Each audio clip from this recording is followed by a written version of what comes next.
Olá, boa noite. Estamos aqui mais uma vez para o nosso estudo do Evangelho e hoje nós vamos falar sobre a Páscoa. Aproveitar o nosso feriado, Sexta-feira Santa, para falar desse tema propício a essa época. Então vamos fazer nossa oração, pedindo a Jesus e aos bons espíritos que nos acompanhem, que nos iluminem, para que possamos compreender as lições dessa noite. Que assim seja. Então vamos falar sobre a Páscoa. Bom, todo mundo sabe o que é Páscoa, todo mundo sabe qual é o real, o verdadeiro significado da Páscoa. Então a Páscoa, ela está relacionada, esse tema, a Páscoa, ele está muito envolvido em símbolos, em metáforas.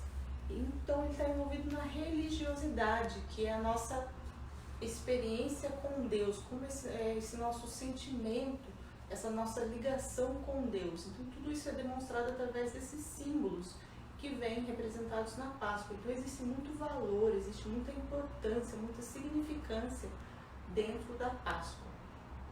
E quantos tipos de Páscoa será que existem? Todo mundo sabe? Se existe só uma, duas, quantos tipos será que existem?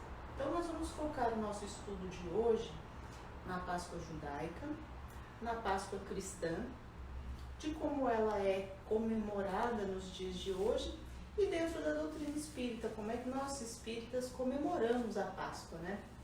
Então vamos lá. A Páscoa dentro do judaísmo.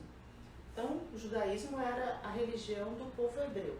E em que pese a Páscoa ser muito comemorada dentro da Igreja Católica, da religião católica, ela teve a sua origem no judaísmo. Então, ela é a comemoração da libertação do povo hebreu da escravidão do Egito. Então, existe uma divergência entre os historiadores sobre o termo Páscoa, que em hebreu é Pessah, que é a passagem, o pulo. Então, alguns dizem que é referente à travessia do povo hebreu do Mar Vermelho, e alguns dizem que é referente à passagem do anjo da morte, que o Egito passou por aquelas 10 pragas e a última foi a passagem do anjo da morte, que ia levar todos os primogênitos das famílias. E só não levaria daquelas famílias que tivessem na porta de casa passado o sangue de um cordeiro. Então, essa é a divergência dos historiadores. Mas a Páscoa, para os judeus, originária, é a comemoração da libertação do povo hebreu da escravidão do Egito. Essa é a comemoração. E ela tem uma significação muito, muito importante para os judeus. E existem muitos símbolos, mas os três mais importantes são o pão ázimo, o azimo, que é o pão sem fermentação, sem fermento, é como se fosse uma folha. Então ele tem a significação de estarmos prontos para quando recebemos o chamado de Deus. Então, as mulheres não tiveram tempo de deixar que o pão crescesse para aquela situação de sair do Egito. Então, é essa significação de estarmos sempre preparados para quando recebemos o chamado.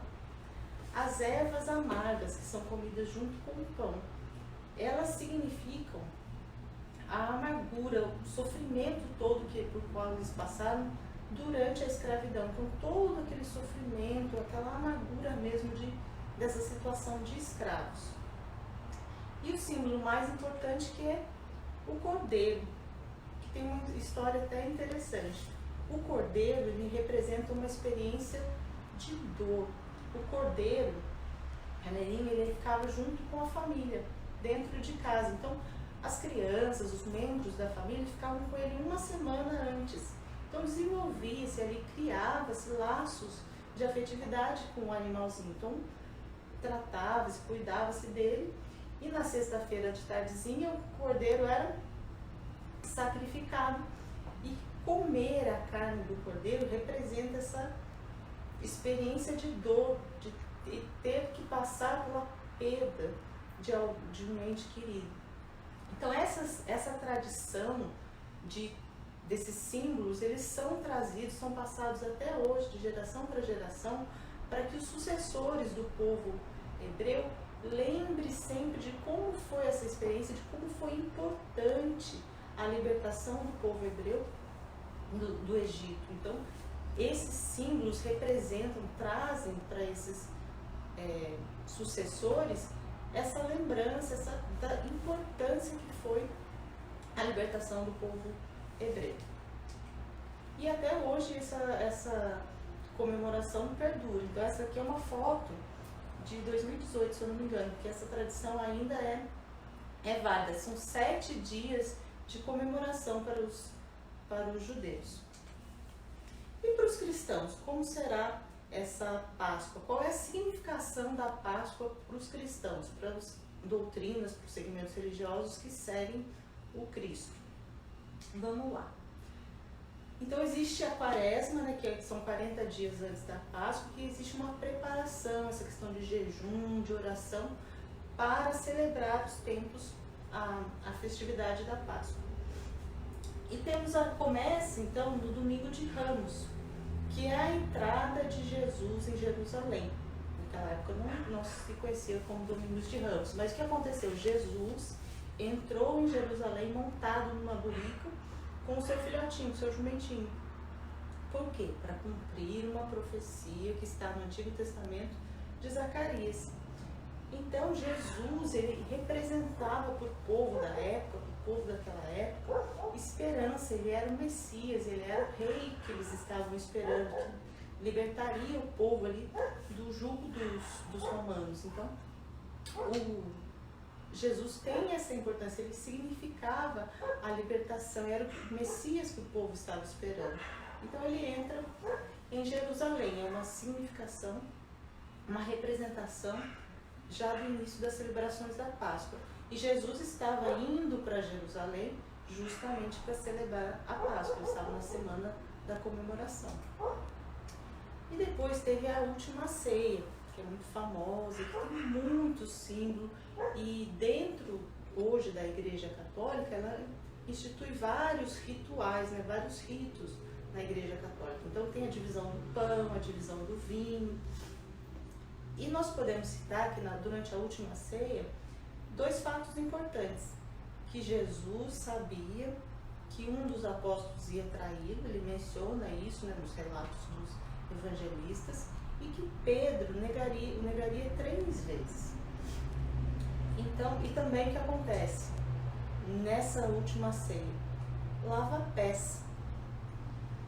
Para quem não sabe, naquela época o anfitrião recebia seus convidados nas celebrações, cumprimentava-os, beijava-os e disponibilizava um servo para que o servo lavasse os pés dos visitantes. E Jesus fez isso com todos os apóstolos. E teve até nessa ocasião que Pedro brigou com os apóstolos, achou isso um absurdo, Jesus se prestar a essa humilhação, que era um serviço feito pelos servos. E Jesus demonstra com isso que o verdadeiro poder, né, o legítimo poder, o único capaz de conquistar a lealdade e a fidelidade dos corações é o poder de servir, de amparar, de auxiliar. Então foi essa a lição que Jesus trouxe nesse ato do lava-pés. E depois nós sabemos que teve o julgamento de Jesus por Pilatos, que Jesus foi entregue, e daí Pilatos teve aquela conversa com Jesus e não entendeu nada do que ele falou, perguntou se Jesus era rei, Jesus falou que não era o reinado dele não era desse mundo. Ele teve aquela confusão de jurisdição, mandou para Herodes porque falou que Jesus era galileu, Herodes mandou de volta. Pilatos disse que então, quem vocês querem que eu solte? Jesus ou Barrabás? E todo mundo gritou, Barrabás, Barrabás. Então Pilatos lava as suas mãos, né? Então tem toda uma significação conforme a cultura da época, por que Pilatos fez isso, porque Pilatos considerava Jesus inocente, mas condenou conforme a vontade do povo. E Jesus foi condenado e houve a crucificação. Então dentro da Igreja Católica, principalmente, a crucificação é o ato que significa que Jesus morreu na cruz para nos salvar dos nossos pecados. Então esse é o símbolo maior da cruz, da resignação, da obediência de Jesus dos desígnios de Deus. Então esse é o símbolo maior da cruz. E o que realmente significa a Páscoa dentro do cristianismo é a ressurreição de Jesus, é a vitória de Jesus sobre a morte. Então Jesus, depois de 3 dias, a Maria de Magdala e a outra Maria foram até o túmulo de Jesus e encontraram ele aberto e vazio. E 3 dias depois ele aparece para os apóstolos, e até tem um episódio de Tomé que não acredita, e Jesus mesmo diz para que ele toque nas suas feridas, nas suas chagas, para que ele acredite que realmente era Jesus. Então essa é a significação maior da Páscoa dentro, principalmente da Igreja Católica, da vitória de Jesus sobre a morte, que ele morreu na cruz para nos salvar dos nossos pecados. E nos dias de hoje, o que significa a Páscoa, né? A voz do além já se manifestando. Qual é o significado que nós temos hoje da Páscoa, né? Nos dias atuais. Então aqui não dá para ver direito, mas é um coelho da Páscoa segurando 2 crianças, né? Então, qual a significação de coelho, de ovo? Por que a gente tem isso inserido hoje na nossa festividade da Páscoa? Então, de onde surgiu coelhos e ovos, né? Primeira questão, coelho não bota ovo, né? Por que tem ovo de Páscoa e coelho relacionado com isso? Então, as culturas antigas ali do Mediterrâneo, do leste europeu, do Oriente, eles tinham por hábito presentear as pessoas com ovos de galinha que eram pintados. Então era uma forma de presentear, principalmente nas celebrações das colheitas, né? A chegada da primavera, então significando a fartura. Então o ovo, ele significa, quando chocado pela galinha, significa uma vida, é uma vida que vai sair dali. Então a significatividade do ovo é a vida. E o coelho porque ele dá fartura, da fertilidade. Então usava-se o símbolo muito de mulheres e coelhos, mas hoje em dia prevalece o coelho. Então era para celebrar a cultura, a fartura, a chegada das colheitas da primavera. E o que aconteceu? Como é que isso veio parar dentro da Igreja Católica na época? O famoso Concílio de Nicéia, de 325 d.C. Então muita coisa foi definida para a Igreja nesse concílio. E antes, até esse Concílio de Nicéia, dentro das comemorações da Igreja Católica, eram seguidas as tradições, a simbologia da cultura judaica. E a partir daí, a Igreja adotou suas próprias comemorações, suas próprias maneiras de comemorar a festividade da Páscoa. Daí o que aconteceu? Eles também estavam preocupados em angariar mais fiéis, mais adeptos. Qual foi a ideia que eles tiveram? De trazer ao invés de ovos pintados à mão com desenhos, ovos coloridos, a imagem de Jesus e a imagem de Maria. Então foi assim que essa cultura dos ovos foi introduzida na Igreja Católica. Mas e daí o chocolate? De onde surgiu? Há pouco tempo, né? Então, depois da descoberta das Américas, né, da descoberta do cacau, no século XVIII, os franceses fizeram ovos de chocolate. Então, essa tradição de presentear com ovos de galinha foi deixada de lado e passamos a presentear com ovos de chocolate.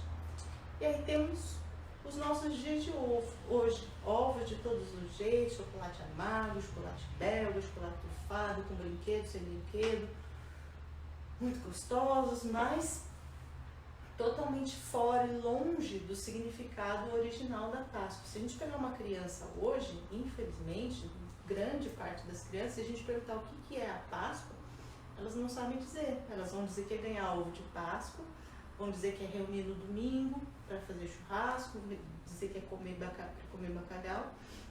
Não sabem o verdadeiro significado da Páscoa. E para os espíritas? Como é que nós comemoramos a Páscoa? Será que tem Páscoa dentro da doutrina espírita? E aí, a gente comemora ou não comemora? Não, né? Não tem comemoração da Páscoa dentro da doutrina espírita. O que a gente faz? Nós refletimos, nós estudamos, nós aproveitamos a época para refletir dentro do que e dos ensinamentos de Jesus e dentro do que os bons espíritos nos trazem. Então, referente à última ceia, o que a gente pode trazer de bom disso? O exemplo que a gente deu da Santa Ceia, da última ceia, de Pedro e de Judas. Jesus sabia que ia ser traído por Judas. Jesus sabia que Pedro ia negá-lo 3 vezes. E o que ele fez? Ele continuou a ceia, a celebração, avisando para os discípulos que estavam ali todos reunidos, confirmando para eles o seu amor e avisando, olha, eu estou indo embora, eu vou partir, mas eu amo vocês. Eu sei que um de vocês vai me trair, mas eu continuo amando. Pedro, eu sei que você vai me negar, mas eu te amo e continuo ao seu lado e estarei por toda a eternidade. E essa experiência de dor do Cordeiro, vocês lembram lá do judaísmo, é o que Jesus passou junto com os apóstolos, porque ele viveu 3 anos ali com os apóstolos, eles desenvolveram, eles apertaram esses laços de afinidade entre eles e Jesus partiu, Jesus teve que partir. Então Jesus representou o Cordeiro, esse é o Cordeiro imolado que representa Jesus. E os apóstolos tiveram a maior experiência de solidão, de dor, porque foi só com a partida do Cristo que eles entenderam a missão de que eles estavam imbuídos. No livro Boa Nova, para quem tiver a oportunidade de ver, tiver curiosidade, tem a história de Tomé, tem a história de Judas, tem a história de Simão Pedro. Da maneira como eles se arrependeram, de como eles se sentiram remorso, se sentiram constrangidos quando eles perceberam o que Jesus estava ensinando e a maneira como eles agiram. Tem até uma parte que conta que durante a crucificação, Jesus recebe a visita de um anjo que vem dizer algo em seu ouvido. E era que Judas estava suicidando. E ele pede para que o anjo vá socorrê-lo e depois ele mesmo vai buscar Judas, vai socorrê-lo. Então essa experiência de dor foi o Cordeiro que Jesus representou perante os apóstolos e perante todos nós. Então, essa experiência de Judas, de Pedro, de Tomé e da cruz. Para os católicos, a cruz representa o pecado que foi salvo, que Jesus nos salvou. E para nós espíritas, nós temos que a cruz são esses sofrimentos todos que nós passamos por conta das nossas escolhas, das nossas decisões e que nós temos que carregar, entre aspas, porque nós temos que reparar todos os nossos erros, todas as nossas faltas. E Jesus traz essa lição sobre a morte, porque essa crise da morte que a gente passa, pensa que morte é o fim de tudo, não é. É um portal para a imortalidade, porque ele vem provar com a sua ressurreição que a morte não existe, que a vida não cessa com o túmulo, que não cessa com a morte, que morre é o corpo físico. Então, celebrar a Páscoa dentro da doutrina espírita é a mensagem que Jesus veio trazer, é celebrar a Páscoa em memória da libertação que Jesus veio trazer, essa libertação da matéria e dos sentidos, que nós vivemos presos. Então é isso que Jesus veio trazer para nós. A nossa renúncia, o nosso sacrifício, a nossa doação, o nosso perdão, a maneira como nós amamos o próximo. É essa reflexão que nós temos que fazer dentro da doutrina espírita sobre essa festividade da Páscoa. E hoje, 2020, a gente pode dizer, dentro desse momento, né, da pandemia, do coronavírus, que nós teremos a nossa melhor Páscoa de todas. Por mais difícil que pareça, contraditório, é a melhor Páscoa que nós temos, que é a oportunidade única na nossa vida, na nossa existência, de vivenciarmos a Páscoa. Então nós temos, por exemplo, essa é uma notícia de quarta-feira do Correio Brasiliense. Israel celebra uma Páscoa judaica estranha e sem alegria. Essa é uma fala do Benjamin Netanyahu, primeiro-ministro de Israel. Ele diz assim: quero desejar a todos os judeus do mundo uma feliz Páscoa. Mas é estranho, porque essa Páscoa é diferente de todas as demais. Não há nenhuma parte do mundo que não esteja afetada pelo coronavírus.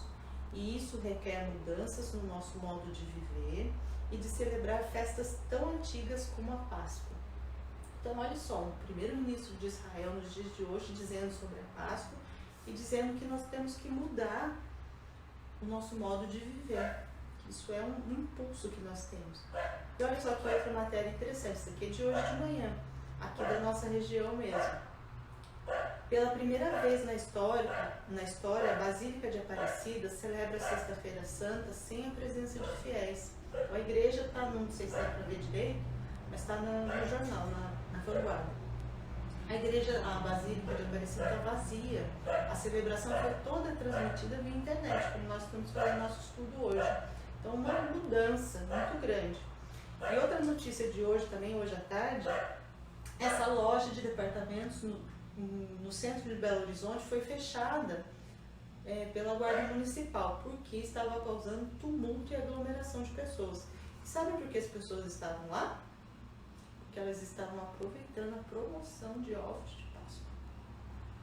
Então, aí fica a nossa reflexão para a nossa melhor Páscoa. A gente tem hoje, com essa doença, com esse vírus, com essa pandemia, a oportunidade de vivenciar, de termos a experiência pessoal em todos os aspectos que nos envolvem.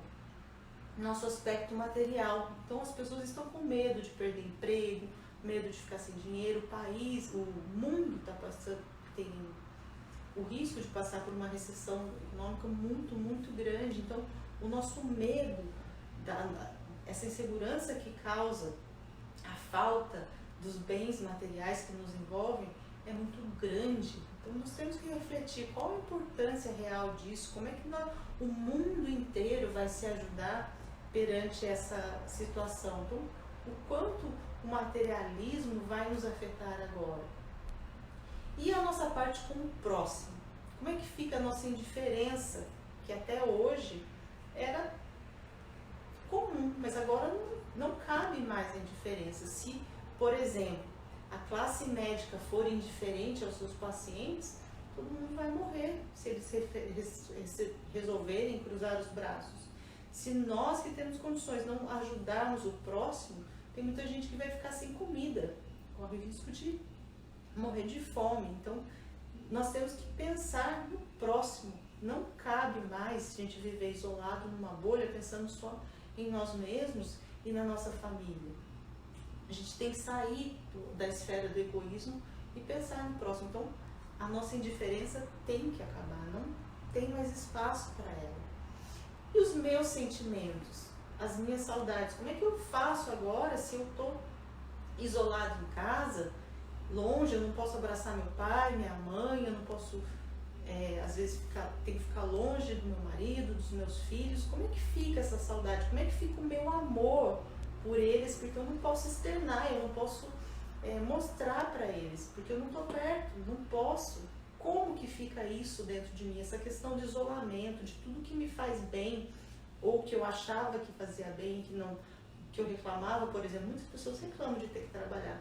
E hoje as pessoas não podem sair para trabalhar, tem que ficar trabalhando em casa. As pessoas que ainda vão ficar trabalhando. Então, tudo isso, esse meu sentimento, como é que fica? E assim, os meus paradigmas, né? Como é que fica a minha situação com Deus? Eu não estou indo no centro espírita tomar passe. Não estou indo na igreja comungar. Não estou indo no culto fazer o meu louvor. Estou indigna, nós estamos indignos com Deus.